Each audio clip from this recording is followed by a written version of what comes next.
Assalamualaikum warahmatullahi wabarakatuh. Selamat pagi anak-anak.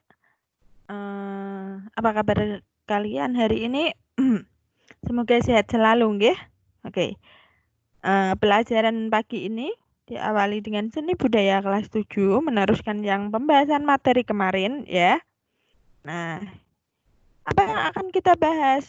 Nah, yang akan kita bahas yaitu masih di bab 1, menggambar flora, fauna, dan alam benda.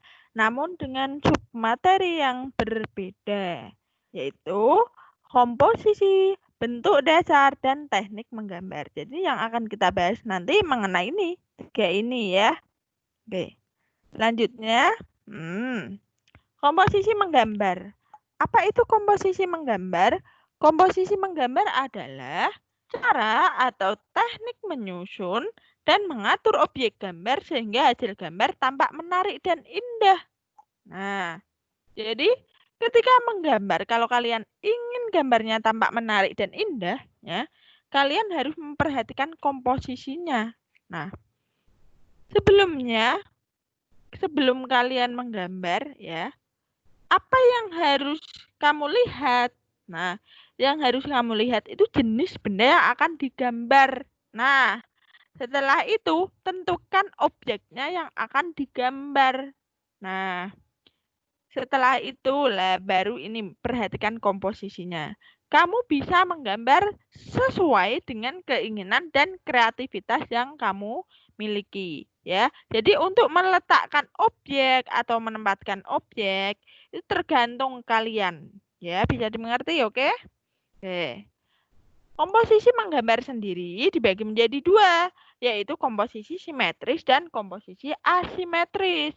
Komposisi simetris adalah objek yang digambar memiliki proporsi dan keseimbangan bentuk yang sama. Misal kamu gambar apel di atas meja, ya udah berarti pakai penggaris tuh berapa derajat, berapa panjangnya apel. Jadi itu benar-benar real simetris, jadi kayak jiplakan. Nah, itu namanya komposisi simetris. Sedangkan komposisi asimetris itu objek yang akan digambar memiliki proporsi bentuk yang sama, namun keseimbangan bentuk berbeda.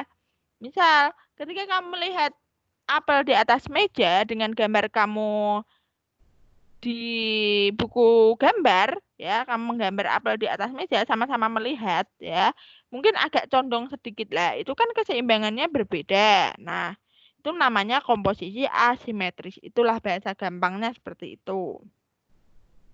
Selanjutnya yaitu bentuk dasar menggambar. Nah, bentuk dasar menggambar itu dibagi menjadi 3. Ada bentuk kubistis, bentuk silindris, dan bentuk bebas. Bentuk kubistis itu seperti apa sih?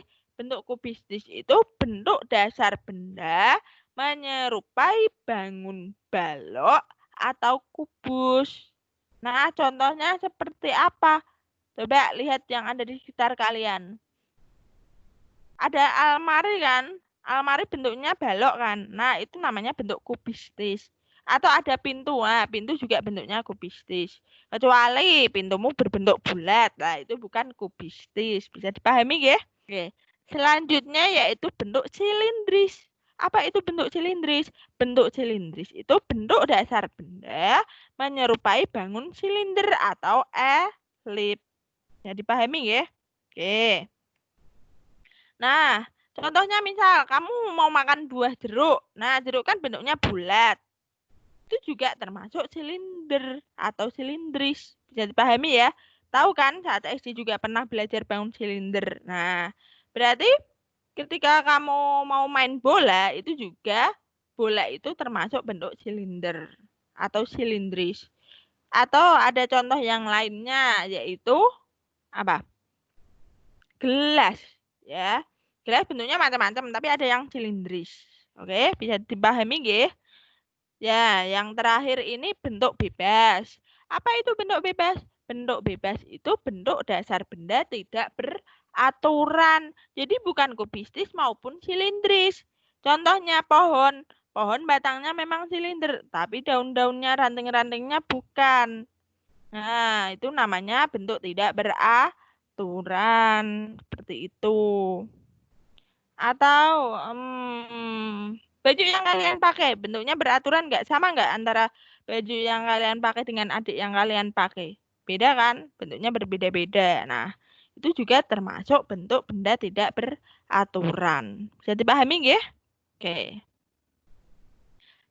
Ini yang terakhir teknik langkah menggambar. Kemarin kan objek gambar ada flora, fauna, dan alam benda. Nah, ini teknik langkah menggambar flora. Nah, yang akan kita bahas flora dulu. Cara menggambar bunga mawar. Nah, itu di LKS salah. Tolong dibenarkan ya. Yang nomor 2 dan nomor 3 itu kebalik yang ada di LKS. Coba dilihat. Nah, itu tolong dibenarkan biar buat kalian belajar. Bisa dimengerti ya? Oke. Cara menggambar flora, contohnya bunga mawar ya. Pertama itu gambarlah objek secara garis besar. Nah, seperti nomor 1 ini yang ditampilkan ya. Yang kedua, gambarlah kelopak dengan cermat sesuai arah melingkar benda. Oke, kelopak buat dengan cermat. Nah, ini dicondong-condongin ini. Terus dihapus. Nah, seperti ini jadinya. Yang ketiga, tentukan titik pusat. Berarti titik pusatnya di tengah-tengahnya mana? Tengah-tengahnya di sini. Nah, dan tempat batang yang bertemu dengan kelopak. Ini akan membantu menemukan posisi pusat bunga. Bisa dimengerti ya? Dari ini loh, tempat batang. Ini tengah-tengahnya bisa menemukan titik pusat bunga. Nah, yang terakhir itu berilah arsiran atau warna agar lipatan dan tekstur gambar lebih berkesan hidup. Tuh. Jadilah seperti ini. Habis itu udah selesai. Contoh gambar bunga bunga mawar, sorry. Bunga mawar.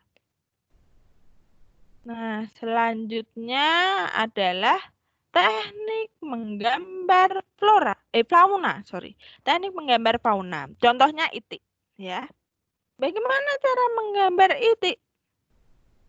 Yang pertama itu buatlah gambar bentuk oval untuk badan. Gambar oval dulu. Kedua, tambahkan bentuk kerucut untuk leher, kepala, dan ekor. Habis itu ya dihapus dikit-dikit lah. Ya, biar nggak terlalu runcing. Nah, biar lebih kelihatan hidup. Nah, yang ketiga baru berilah arsiran atau warna pada gambar itu. Mungkin bisa dilebih-lebihkan untuk menggambar sayapnya, paruhnya dipotong, ini di garis gini ya. Jadilah gambar itik. Seperti itu ya. Paham cara membuatnya ya? Oke. Yang ketiga ya. Nah, contohnya itu piring dan gelas.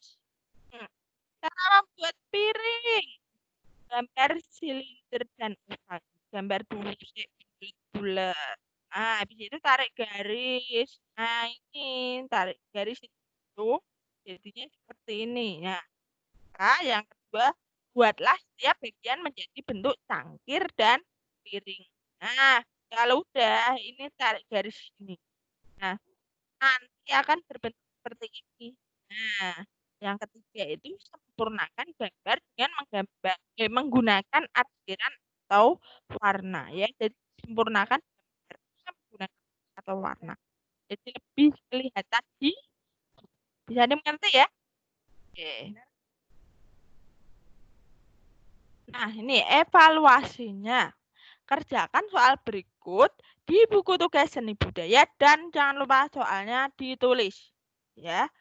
Kumpulkan dengan cara memfoto dan dikirimkan di Wapri dengan format salam. Jangan lupa salam dulu, nama lengkap, dan kelas. Nah, untuk nomor HP Ibu sudah dicantumkan di kemarin udah ada jadwal baru kan. Nah, itu kan terus dikasih daftar guru, lah sebelahnya ada nomor teleponnya ya. Jangan lupa, kecuali kalian udah menyimpan nomor Ibu. Paham ya? Oke. Jangan lupa yang terakhir dikumpulkan hari ini maksimal pukul 12. Lebih dari itu ya nilainya berbeda. Paham ya? Oke. Mudah ini evaluasinya. Yang pertama, cari 5 contoh benda kubistis yang ada di dalam rumahmu. Cari contoh benda kubistis. Tadi sudah dijelaskan ya. Yang kedua, cari 5 contoh benda silindris yang ada di rumahmu. Coba cari 5 saja. Yang terakhir, nomor 3, cari 5 contoh benda bebas yang ada di dalam rumah. Benda bebas, maksudnya bebas bentuk ya. Tuh, yang ada di dalam rumahmu. Nggak usah yang nge-search Google, carilah yang ada di sekitar rumah kamu. Jadi nggak usah bingung-bingung. Bisa dimengerti ya? Oke? Pembahasan Ibu sampai di sini. Nanti kalau ada pertanyaan masih bingung, bisa wapri langsung. Oke? Sekian. Wassalamualaikum warahmatullahi wabarakatuh.